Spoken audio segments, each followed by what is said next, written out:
Right, muri yeZimbabwe kusangana kwatiri kuita zvekare pano paHatsirari 263 pano pachange ndichikuzivisai manews updates ezvinhu zviri kuitika munyika yedu yeZimbabwe. Kana uchiri munyowani pathis YouTube channel, kusubscribe mahara wotena on the notification bell kuitira kuti pese pandinoramba ndichidzoka neamwe manews updates uchange uri kutanga kumawana panapo uchange uchiona manews updates ezvinhu zviri kuitika munyika yedu yeZimbabwe. Saka ndichiti please don't forget to subscribe and turn on the notification bell. Nekulike this video makawanza malikes zvichabatsira kuti inini Hatirari ndikasike kuramba ndichimhanya news updates. Muri yeZimbabwe first update yandinayo update iyo rebhazi rabeuka.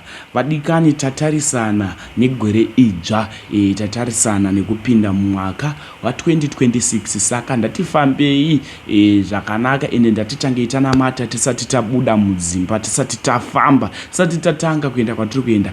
Ndatisei munamato yekuti Mwari tikomborerei, ivai nesu Mwari Baba Mweya Mutsvene, ivai nesu. Mwari anonzwa munamato wakaita seiwowo. So zvanda kuita munguva inoda kusiya muchiona video rebhazi rabeuka. Asi mubhazi umomo hamuna kufa vanhu, tichingotenda Mwari vapindira. Mwari ndiMwari akanaka. Wapedza kuona first update usaskip this video noti ndine last update yemukadzi iye akarara nechipoko pabasa. Ndatione this video. Totenda Mwari.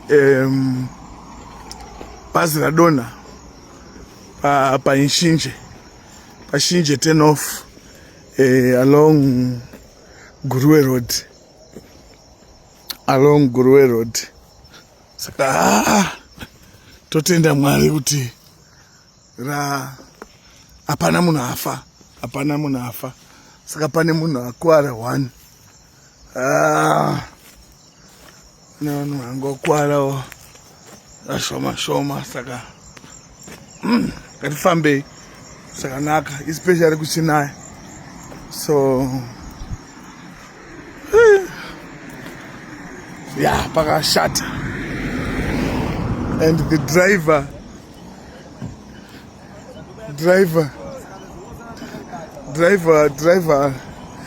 anakana kutombokwara atori right, ndiye driver wedu. Saka hanzi chi watichaita semda ababa haana chipaguru sabara mnati pastor bakeva apo sabari pastor baba mnati ndichichinja ngozi ndadzima ndata ndenge china tada ushandiswa kana mbuzi nanzi ritada ndo yekuita se system yemagetsi. Okay chimshini chiri pasi pebasa nechepasenda kana uchinaya mai tinoidzimira mbuzi pamene switch. Okay Ukasvika pano vanenge vakajenga mvura inotrigger 4 bus. Saka zvogona kukonzeresa bhazi kuswera.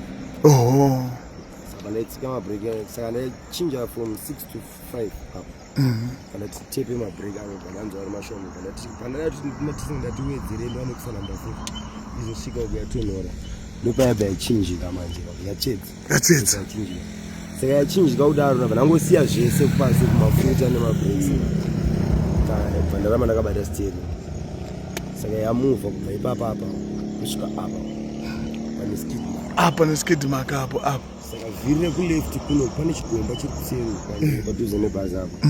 Ndopanyura vhiri rekumberi kwakune vadhaka kwakuchinayo. Saka paranyura manje fosi yasara yakawandisa. Saka ndoparabhara sweva zichibuda uko. Saka vanhu about 19 passengers. Saka vanhu vaya vakawanda vacho vanga vari kuseri right side kuseri kwangu kune 3 masisepiriti. Asi hapana munhu akwara.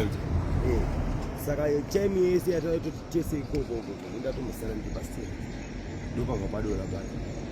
Saka ratombomira zvoto vamwe vari kwavaitoti tatina Mwari kuti bhazi zvaraita apa ramira. Apo vapezotsika bvira apo ranga rakamire papo rangodonhera ipapo apo zvototi mamwe maglazi pakati apa anotombokupanyira moto.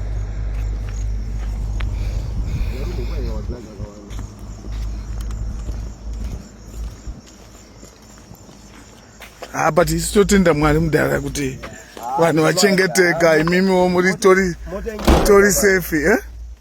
Mota inyasha dzaMwari.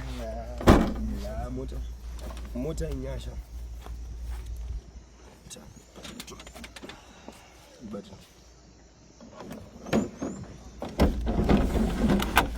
kuzovhurira vanhu vese vabuda nawo. Oh. Aya maglass aya anotombopwanyira kozi yadonha yakamira. Wina. Nanga utombotsemwa. Mother one chaiyo ndivatochekwa paroko apa nemaglass vatodzokera kuguru vakati ganile kumba jeni yacho inenge irurama. Zvanga tinawo mutatu about vanhu 17. Sasa vaisa munenge mukabhazi kanzi Ruyamo. Iri chiko bhazi? Iyi Miracle Cheese. Miracle Cheese. Sasa vaisa mukabhazi kanzi Ruyamo ndobva vaenda kwaRara. Saka iri bhazi richiri kutofamba iri. Hatingati rine problem. Bhazi ndatozoita rekudzima inini. Rakatorara ipapo. Ndinatodzima bhazi.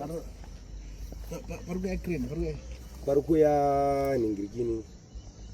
Nonzi chii? Nonzi recovery track. Recovery track. Bhozi roda kusunzwa zvakanaka bhozi harina kunyanya kukwara. Tobva ipapo rotobva chifamba roda ngosimudzwa. Roda ngosimudzwa chete romira. Atozoisa vanhu vaya. But iwe uri kunzwa sei? Inini? Hainini handakana pano munambo kukwara. But trauma zvinozva zvino accident haina kuto haufana ndizvozvo. I understand ndozvigamuchira. But ndatanga kutora bhazi that was 2018 ne 25 years. Okay. Zvinondane 30. Roti ndani for chifamba. Ndinokwanisa kuti zvose zvinoitika ndimwari. Ndimwari. Sitomboona vanhu nasimdini. Ndizvozvo. Saringotenda Mwari uyu. Hapana kuwara. Hapana kutenda Mwari. Look. Hauna kana scratch. Ndizvozvo. Ndasi kutomhanya bosi aida kutombudza kuti apa pakamira karora kupata ida kutoburutsira munhu. Sana toti asisi tada iro. Mota inozvita mota kana. Saka vanhu vacho mhino zvanga zvingoriko kunasa vatakurwa ngamukabhazi kanzi Ruyamo. Sasa zanzi kazorwa imwe private car kubuda mumazoe.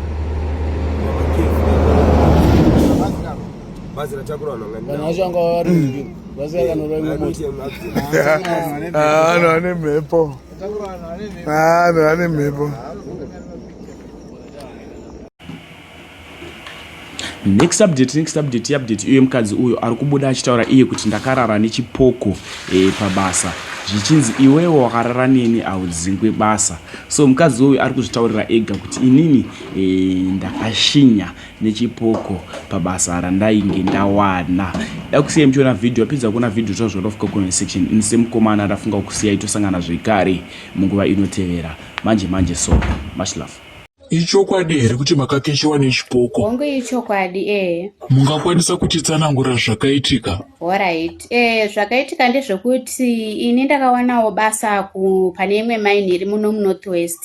Ndanga ndatowana nguva ndisingashandi saka ndakazoapplyyawo basa ndikariwana basa pamine pandiri kushanda apa. Pamine apa ndinoshanda as a safety officer. Saka zvakazoitika ndezvekuti last week iyo ndo pandakatanga basa iri. Saka ndichishanda pabasa pandanga ndisati ndamboratidzwa mukuru webasa ndakangonzwa kunzi hapo akaenda kutrip kuAmerica. Saka ndakanga ndisati ndambomuona. So zvakazoitika ndezvekuti musi weFriday ndakaenda kubasa manheru ndanga ndiri panight shift. Ndaenda kubasa manheru ndo pandakasvika ndikatogara ndichitoita hangu zvandaita. Ndobva ndati regai ndimbopinda pai mukitchen. Ndobva ndapinda mukitchen dzadzatova kuma1. Ndobva ndapinda mukitchen matinodyira chikafu. So kuma1 ndo patinenge takudyawo chikafu chedu. Ndasvika kuma1 paya ndo pandakabva ndanzwa patopinda munhu padoo. Ndobva papinda mumwe murume murungu. Ndobva ndatomumhorosa ndobva atonditi unonzani chii ndobva ndatomutsanangura ndikati ndichiri munyowani zvikanzi that's why ndisingakuzivi. Ndopaakabva atanzi zvoni inini ndini muridzi wekambani inoyi wanga usingandizive here. Ndikati aiwa ndasandadi ndambomuratidzwai. Ndopaakabva atoti alright manje panapa unozviziva here kuti panapa hapagari vanhu vazhinji vanogara vachingodzingwa basa.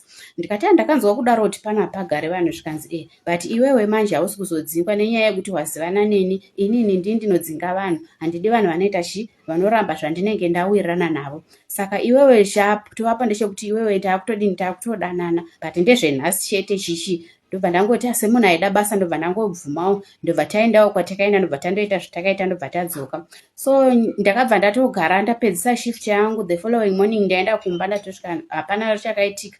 Then musi weMonday ndakamuka ndikaenda futi kubasa. Musi weMonday ndaienda day shift. Ndasvika kubasa ndobva ndakabva tatonzi uyai urikuda kuonekwa nemurungu nokuti murungu adini murungu asvika.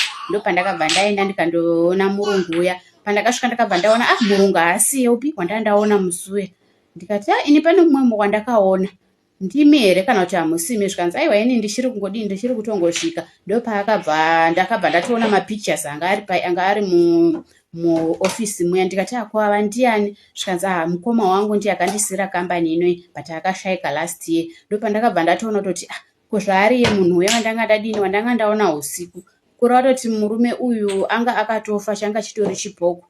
Ndakarohwa nehana ndikatadza kuzvinzwisisa. Ndopandakabva ndati ndodini ndotaura here hazviti kuti nditaure. Ndobva ndatomboenda kumba handina kana wandakaudza but zvakazoramba zvichindidya. Ndikati aiwa ndinofarira kutaura. Ndopandakabva ndasvika ndobva ndaudza mumwe mukadzi wandinoshanda naye ndobva ndamutsanangurira. Ndopaakabva azondotsanangurirawo vamwe kusvika nyaya yatozofamba kudai. Zvindiri kutya hana yangu inogara ichirova kuti ndishande manight shifts ndaakutotya because ndinenda kutongofunga pamwe ndikasangana nechipoko chiya kana kuti chipoko chiya chikauya chikatanga kunetsana neni kana kuti chotanga kuti chakuda kuti atek neni zvine zvaakutyisa manje. Saka ndiri kutotya chako zvokuti inyaya yekuti mabasa anonetsa. Dai zvisiri izvozvo ndaida ndototsvaka hangu basa pane imwe kambani iri nani. Muridzi wekambani pandakamutsanangurirawo akatongoseka ende iye akafunga kuti pamwe ndiri kunyepa. So vazhinji vamwe vakafunga kuti ndainyepa. Iye akati hazviitike because inini mukoma wangu since akafa ndisati ndambonzwa munhu ari kuti akataura naye kana kuti akaona chipoko chake. Saka ivo vakatofunga kuti pamwe ndiri kunyepa. Saka vakatoseka vazhinji vacho. Ine rubatsiro ndingangoda hangu kana kune vanoziva zvemasowe kana kuti vanoita zvekunamatira maprofets vangondinamatirawo nekuti ndakutotya kuti pamwe ndine mhepo yandakasengedzwa nechipoko ichi. Nekuti hazvini zvinotyisa kunzi wakabatana nechipoko kana kuti kutongoonekwa uine chipoko chaiko zvinhu zvinotongotyisa. Saka ndaitongokumbirawo kana paine vanokwanisawo kundibatsirawo vanokwanisawo kunamata kana kuti vanokwanisawo kubvisa mhepo yacho because ndakutongofunga kuti pandiri ndatongova nemhepo yechipoko kana ndatongova nemhepo yevanhu vakafa.